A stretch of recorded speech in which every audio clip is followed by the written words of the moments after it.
ខ្វាយខ្វល់ដល់ចិត្តលោកបនតែងឡើយលោកតែងផិនភ័យរថ្ងៃពុំមានពេលស្បើយរួងកូនសំឡាញ់នេះហើយ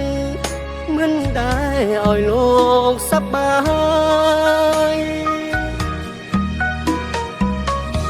សែមគុំមិត្តភក្តិមិនដែលបានអនោមគ្នាបងកវឹកវរហើយគិនជារឿងសាមបាយមានគិតអាសូរដល់ទ្រូងលោកពងអ្នកម្ដាយទ្រូងលោកស្ទើរតែបែកគ្នានិយាយក៏កូនមិនស្ដាប់លោកធ្លាក់ខ្លួនឈឺ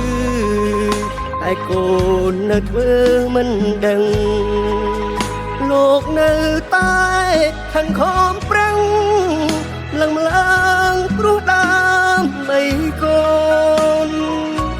ញើឈាមពុកហូរម៉ែស៊ូមិនឯងមិនអូន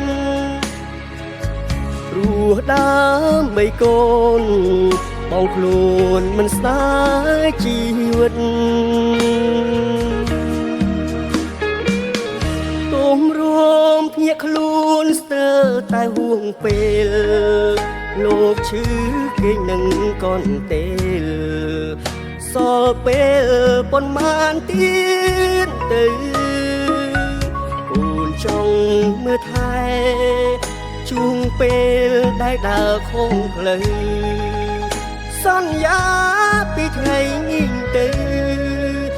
កូននៅតែលួងរហូត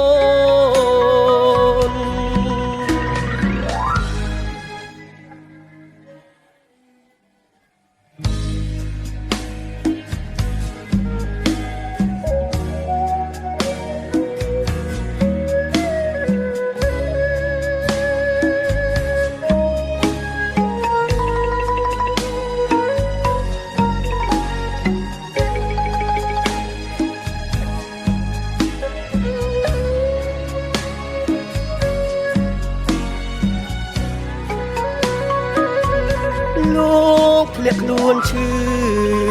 តែកូននៅធ្វើមិនដឹងលោកនៅតែខិនខំប្រឹង